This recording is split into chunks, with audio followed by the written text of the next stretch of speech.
Le silence et le froid mordant de la neige qui tombait doucement recouvraient la ville. C'était une de ces soirées où même les riches se hâtaient de rentrer, échappant au vent glacial. Mais sur un banc oublié d'un petit parc, près du quartier financier, une femme vêtue d'un uniforme bleu marine était assise seule, son corps penché sans vie.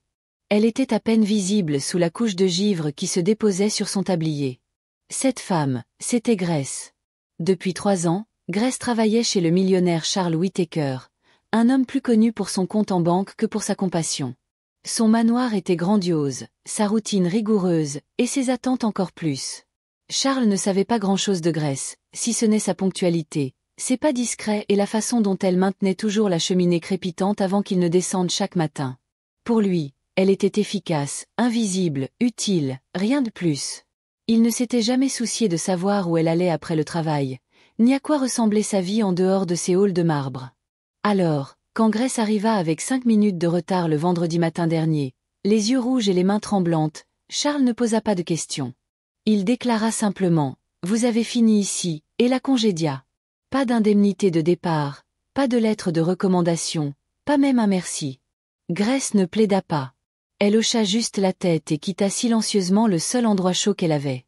Ce que Charles ignorait, c'est que Grace dormait dans un coin de la buanderie depuis des mois.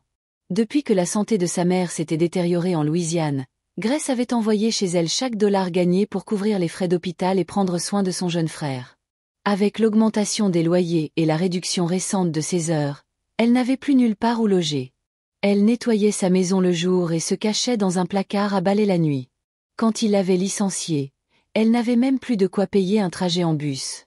Cette nuit-là, vêtue de chaussures fines et de ce même uniforme, Grace erra dans la ville. Les refuges étaient pleins. Les gares n'étaient pas sûres. Son téléphone était éteint. Elle s'assit sur ce banc, pensant qu'elle fermerait les yeux un instant, mais le froid s'insinua plus vite que prévu. Au matin, elle ne sentait plus ses doigts. Charles Whittaker n'avait pas l'habitude de marcher pour se rendre à ses réunions, mais ce jour-là, son chauffeur était en retard, et il devait absolument arriver à un conseil d'administration. Frustré, il traversa le parc en bordure du centre-ville. La neige crissait sous ses chaussures coûteuses. Puis il la vit. Au début, il ne la reconnut pas.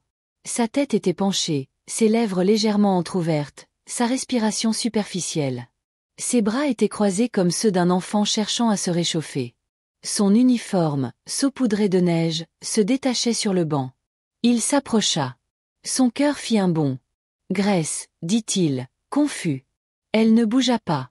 Il s'accroupit à côté d'elle, posa sa main sur son épaule et recula.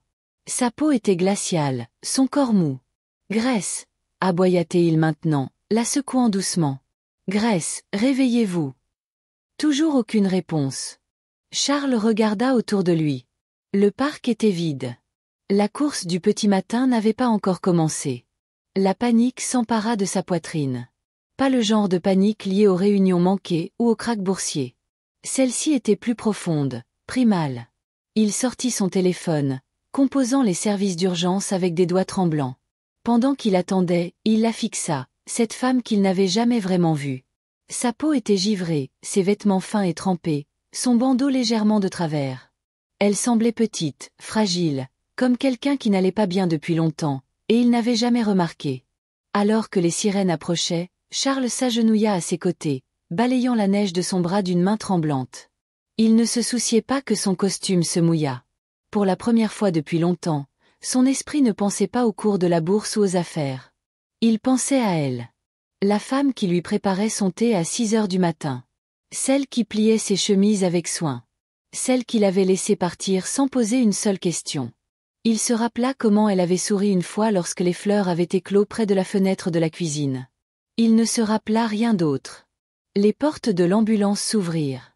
Charles l'aida à la hisser sur la civière. Alors qu'il partait, il suivit, non pas comme son employeur, mais comme un homme qui réalisait enfin qu'il avait peut-être détruit quelqu'un simplement en ne faisant pas attention. Et cette prise de conscience brisa quelque chose en lui. Il avait bâti des empires, mais il n'avait pas remarqué une femme en train de mourir de froid en silence, juste sous son toit. Les lumières fluorescentes au-dessus des urgences projetaient une lueur stérile, mais Charles ne s'y a pas. Il était assis près du lit d'hôpital, les mains jointes fermement sur ses genoux, la mâchoire tendue. De temps en temps, il jetait un coup d'œil à Grace, toujours inconsciente, un masque à oxygène sur le visage, des tubes intraveineux partant de son bras. L'infirmière avait qualifié son état d'hypothermie sévère. Si elle était restée dehors 1 heure de plus, avait-elle dit, nous parlerions d'une récupération de corps, pas d'un traitement. Charles n'avait pas dit grand-chose, il ne pouvait pas. Car pour la première fois dans sa vie soigneusement contrôlée, il ne savait pas comment gérer ce qui se passait. Il connaissait Grace depuis 3 ans, du moins il le pensait. Mais la femme allongée dans ce lit n'était pas seulement la femme de ménage. Elle était quelqu'un qui avait souffert juste sous son nez, survivant en silence tout en travaillant dans un palais. Elle ne méritait pas cela, et il avait contribué à le causer. Tandis que les machines émettaient des bips et que les infirmières allaient et venaient, Charles resta, son costume coûteux toujours saupoudré de neige fondue. Il ignora les appels des membres du conseil d'administration, les messages de son assistant, et même un SMS de sa fille lui demandant s'il était en train de craquer. Il ne craquait pas. Il se réveillait. Il était près de minuit quand Grace bougea. Ses paupières papillonnèrent, ses lèvres s'entr'ouvrirent lentement, sèches et gercées. Charles se pencha en avant, le souffle coupé. « Grace, dit-il doucement. » Elle tourna la tête, confuse. Sa voix n'était qu'un murmure. « Suis-je morte ?» Il faillit rire, mais il n'y avait aucune joie. « Non, » répondit-il. « Vous êtes vivante. Vous êtes en sécurité. » Ses sourcils se froncèrent alors que ses yeux se posaient sur lui. Elle tressaillit. « Pourquoi êtes-vous ici ?» Charles déglutit difficilement. « Parce que j'aurais dû l'être bien avant aujourd'hui. » Les larmes montèrent au coin de ses yeux, et elle tourna son visage vers le mur. « Je n'ai pas volé. Je n'ai pas menti. Je n'ai jamais été en retard avant ce jour-là. » Il hocha lentement la tête. « Et je n'ai jamais demandé pourquoi. C'est ma honte, pas la vôtre. » Elle ne parla pas. Il ne partit pas. Le lendemain matin, Charles retourna dans son domaine avec une mission. Il réunit son personnel de maison, cuisinier, jardinier, chauffeur, et leur raconta ce qui s'était passé. Sans enjoliver, sans explication polie, juste la vérité. « J'ai renvoyé quelqu'un sans comprendre son histoire, dit-il, et cela a failli lui coûter la vie. » Son personnel resta figé. Certains baissèrent les yeux. Une femme pleura. Puis, les choquant tous, Charles dit quelque chose qu'il n'avait jamais prononcé de toute sa carrière. « Je suis désolé. » La nouvelle se répandit rapidement. De même que la photo de Grace endormie sur le banc, prise par une joggeuse qui ne savait pas qui elle était. Elle devint virale. Les gens en ligne étaient indignés. Comment un millionnaire pouvait-il laisser cela arriver à quelqu'un qui travaillait pour lui? Des reporters se présentèrent devant l'hôpital. Charles ne fit aucun commentaire public. Il dit seulement « J'ai plus à faire qu'à parler ». Et il le fit. Quand Grace sortit de l'hôpital, une voiture de ville noire l'attendait à la porte, mais pas pour la ramener au travail. Charles se tenait à côté, vêtu d'un costume bleu marine impeccable, tenant un manteau et une écharpe dans ses mains. « Ce n'est pas de la charité, dit-il doucement. C'est une correction. » Grace ne voulait pas accepter. Sa fierté était trop forte. Mais la facture de l'hôpital seule l'aurait endetté pendant des années.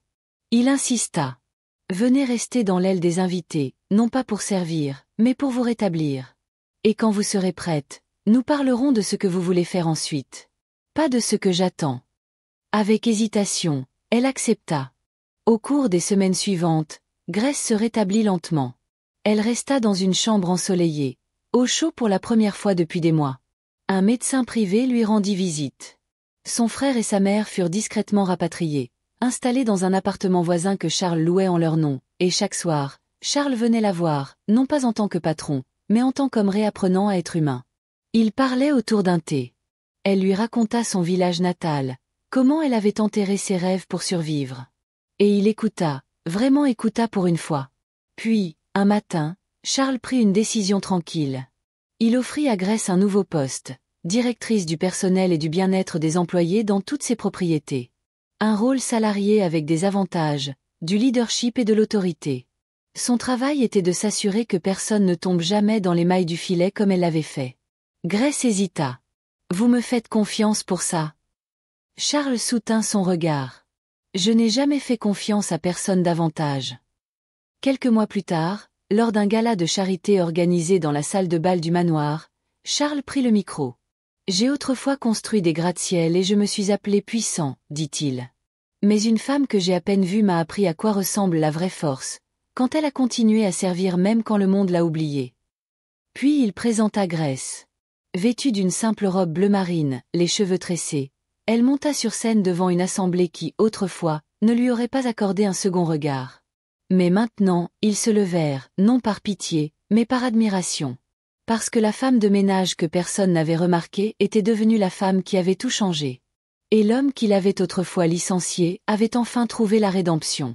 Non pas par la richesse, mais en voyant quelqu'un qu'il avait trop longtemps ignoré. Si vous avez apprécié cette histoire, n'oubliez pas de lui donner un pouce en l'air et de cliquer sur le bouton d'abonnement pour plus de récits émouvants, dramatiques et inattendus. Et faites-nous savoir dans les commentaires, d'où dans le monde nous regardez-vous? Nous aimons avoir de vos nouvelles. Jusqu'à la prochaine fois, restez gentils, restez curieux et continuez à regarder.